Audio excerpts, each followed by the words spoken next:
Hello guys, काफ़ी important concept है position of a point with respect to an ellipse.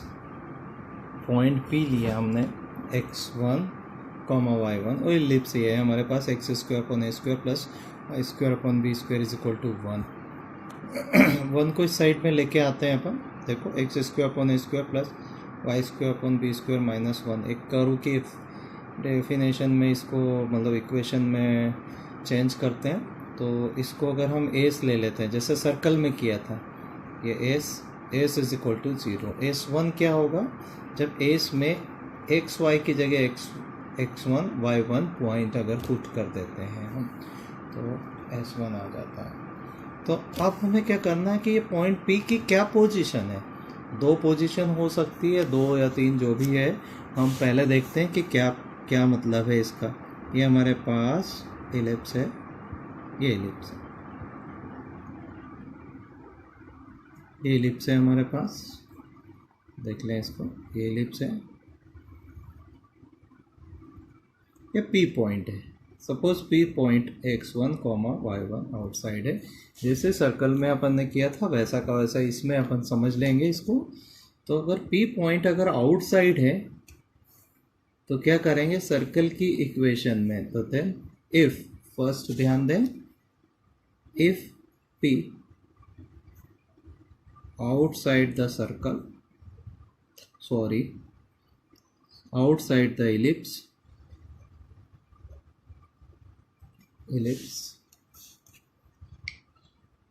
then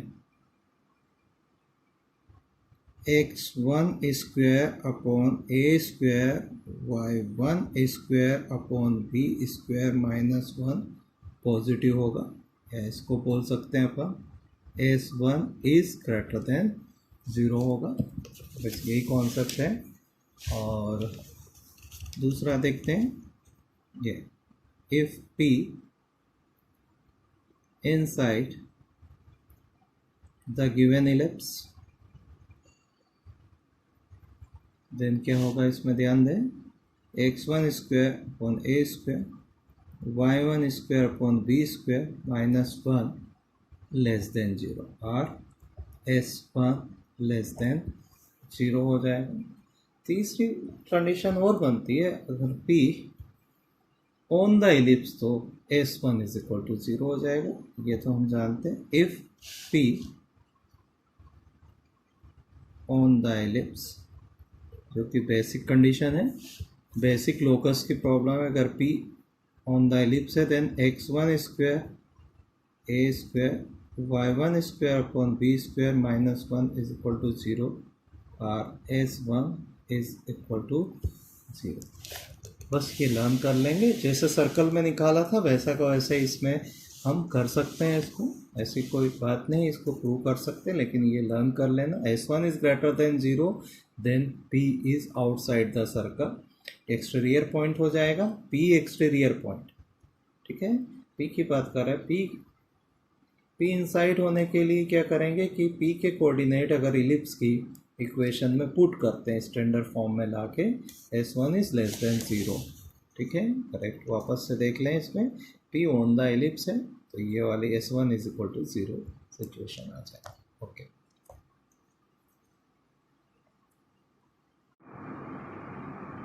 hello student, हम पढ़ेंगे intersection of a line and ellipse. Line और ellipse पढ़ेंगे। Suppose ellipse की equation की मैंने x square upon a square plus y square upon b square is equal to 1 and line है y is equal to mx plus c. इसे line, अब देखें line और इलिप्स में कितनी सिचुएशन बनेगी वो हम देख सकते हैं इस डायग्राम से।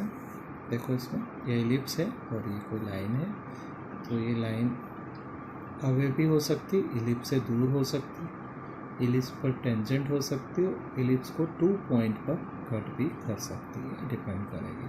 तो ये कैसे डिपेंड करेगी। Suppose S equal to 0 equation of ellipse है और लाइन की इक्वेशन L इक्वल टू 0।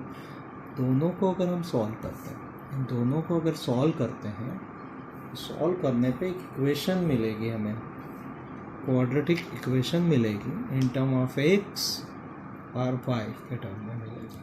तो देखें अलग अलग सिचुएशन में क्या होगा, इन दोनों इक्वेशंस को अगर हम सॉल्व करते हैं, ये सॉल्व किया तो एक्स स्क्वायर या वाई स्क्वायर के टर्म में इक्वेशन मिलेगी। अगर एक्स स्क्वायर मतलब एक्स स्क्वायर के टर्म में मिलेगी क्वाड्रेटिक इक्वेशन, दोनों रूट x1 और x2 इसके रूट्स होंगे या y1 y2 रूट होंगे। तो सपोज इन दोनों को सॉल्व करते हैं तो जो लाइन है, अगर लाइन अवे है तो रूट जो आएंगे उसके इमेजिनरी रूट आएंगे।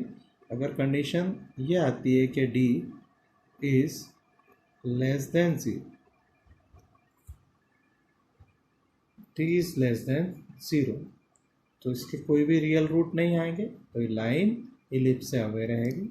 तो देखें अगर दोनों रूट कॉन्साइड कर रहे हैं तो एक ही पॉइंट पे ये दोनों का पॉइंट ऑफ इंटरसेक्शन सिंगल ही रहेगा, ये इसको टच करेगा, टेंजेंट बन जाएगा if d is equal to 0। Third situation देखें, if d is greater than 0 तो बोथ रूट रियल रहेंगे, मतलब इनका इंटरसेक्शन अपन करेंगे तो दोनों रूट रियल रहेंगे। यही हम आगे करते हैं, इसको सॉल्व करेंगे आगे। देखें इसमें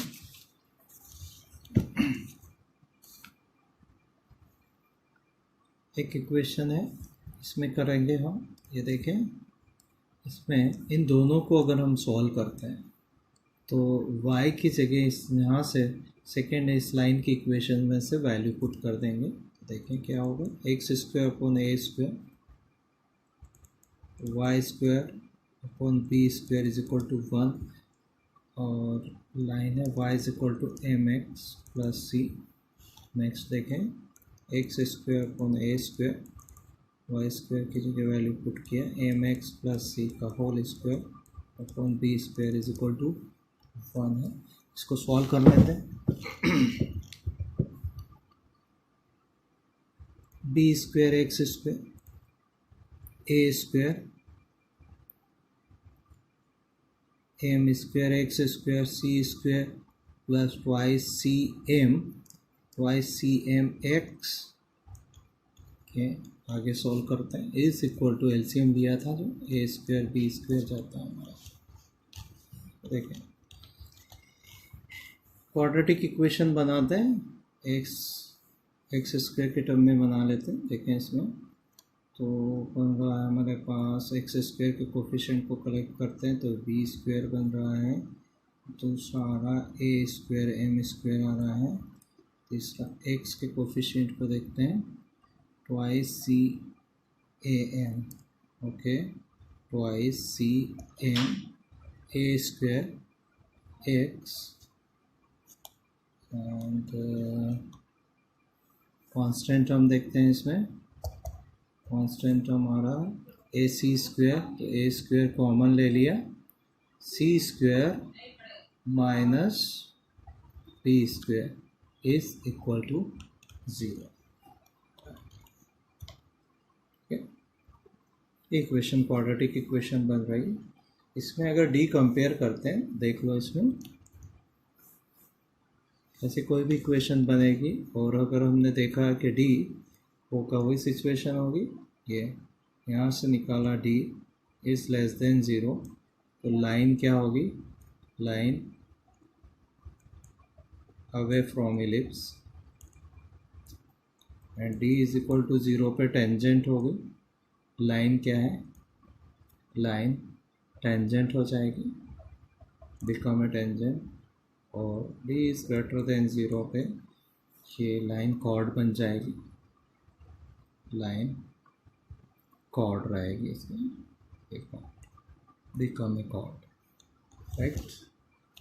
इसमें अभी हम कंडीशन ऑफ टेंजेंसी फाइंड करते हैं, तो इम्पोर्टेंट है कंडीशन फॉर टेंजेंसी। इसका मतलब है ये लाइन कब टेंजेंट रहेगी, तो कंडीशन क्या होगी, कंडीशन ऑफ टेंजेंसी के लिए डी क्या होना चाहिए, डी इज इक्वल टू 0 होना चाहिए। डी निकालते हैं, डी इज इक्वल टू होता है बी स्क्वायर, जानते हैं b square minus 4ac find कर लेते हैं। देखो इसमें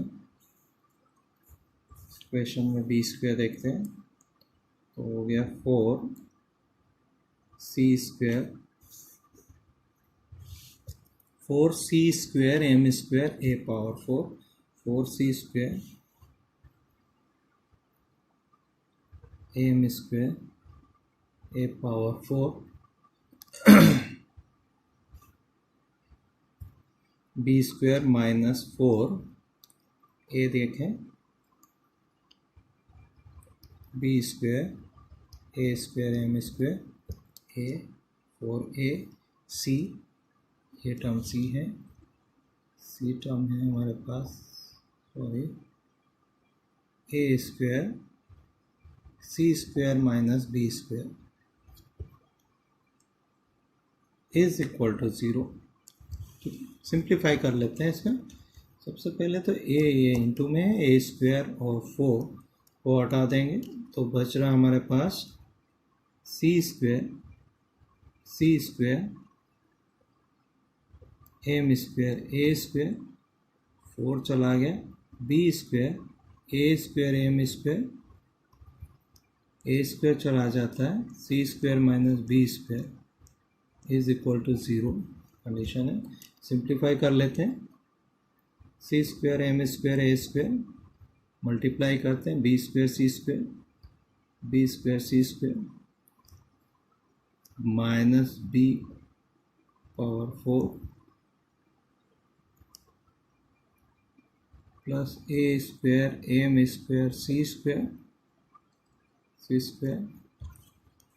और minus a square b square minus a square b square m square is equal to 0 ध्यान दें इज इक्वल टू 0। देखो इसमें कट हो रहा c square m square a square c square m square a square minus की term ये cut हो जाती है। इसको सिंप्लीफाई करते हैं। अभी क्या बच रहा है हमारे पास, वही देखते हैं हम। हमारे पास बच रहा minus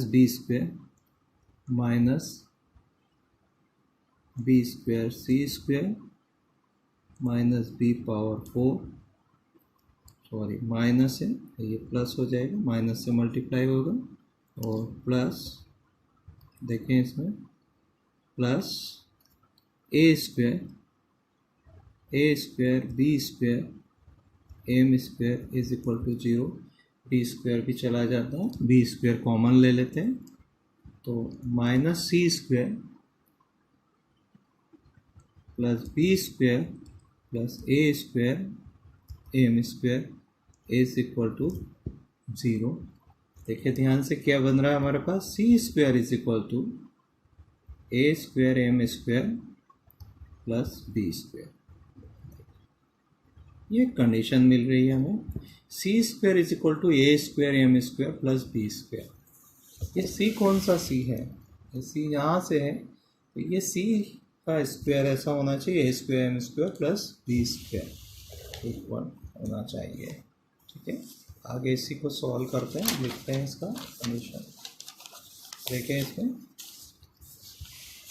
we get condition c square is equal to a square m square plus b square,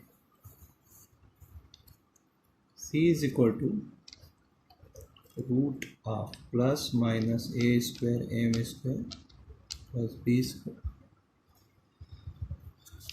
देखें एक इक्वेशन मिलेगी y इज इक्वल टू, इसमें पुट करते हैं y is equal to m x plus c में, तो y is equal to m x और c की वैल्यू रखते हैं plus minus a square m square plus b square.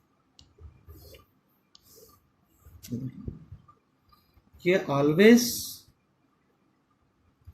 Tangent रहेगी कौन से, ellipse x square upon a square plus y square upon b square is equal to 1 पर always tangent रहेगी। और चाहे तो हम ये प्लस माइनस 2 पैरेलल टेंजेंट रहेगा जिनका सेम स्लोप होगा, या ऑलवेज कोई भी टेंजेंट है ये ले सकते हैं। तो टेंजेंट इन स्लोप फॉर्म हम निकाल चुके हैं, देख सकते हैं टेंजेंट इन स्लोप फॉर्म एक पॉजिटिव वैल्यू ले लेंगे y is equal to m x plus a की वैल्यू रहेंगे any tangent a square m square plus b square, ये लर्न कर लेंगे। ठीक है, एक टेंजेंट आ जाती है। एलिप्स कौन सा है? X square upon a square plus y square upon b square is equal to 1। ठीक है,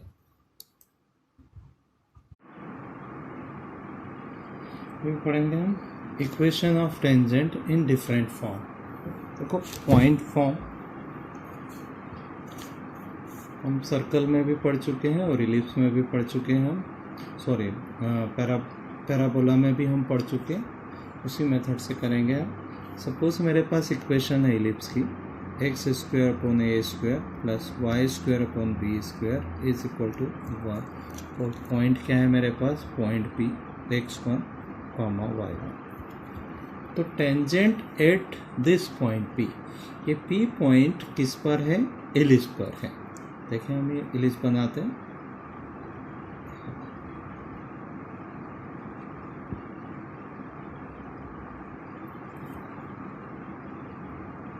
इलिप्स है, ये पी पॉइंट है ऑन इलिप्स x1, y1, और यही पॉइंट पे टेंजेंट पे भी है। तो ये पॉइंट ऑफ कांटेक्ट है हमारे पास, ये t और t डैश है। अब इसको हम डेरिवेशन नहीं करेंगे, वही स्टैंडर्ड रिजल्ट लिखेंगे जो हमने सर्कल में किया था और जो हमने पैराबोला में किया था। ध्यान दें इसमें क्या किया था अपन ने सर्कल में या पैराबोला में किया था। एक्स स्क्वायर की जगह हम क्या रखेंगे? x1, और देख लें वाई स्क्वायर की जगह y1 पुट कर देंगे। ठीक है ना, ध्यान दे दें। और कभी xy अगर आपको आता है, थोड़ा सा ध्यान देना, एक्स स्क्वायर की जगह x1, और इधर देखना अगर कहीं पर 2x आता है तो हमने क्या किया था? इसको 2x को हमने किया था x प्लस x1 पुट किया था। 2y को क्या पुट कर सकते हैं अपन? y plus y1। और अभी यहाँ कोई इक्वेशन में नहीं आया, लेकिन आगे अगर इक्वेशन में xy का टर्म आता है तो क्या करेंगे? 2xy को क्या लिखेंगे? x1 और y1, sorry x y1 y x1, बस इतना याद रखा अपन, काफ़ी कुछ हो जाएगा। तो यहाँ पर ध्यान दें, हम इक्वेशन ऑफ टेंजेंट निकालना है। इक्वेशन ऑफ टेंजेंट वही स्टैंडर्ड फॉर्म यूज़ करेंगे, t इज इक्वल टू 0, और equation of ellipse s is equal to 0 में स्टैंडर्ड फॉर्म है। तो यहाँ पर इक्वेशन ऑफ टेंजेंट बन जाएगा, एक्स स्क्वायर है तो x1 upon a square plus y1 upon b square -1 equal to 0, -1 equal to 0।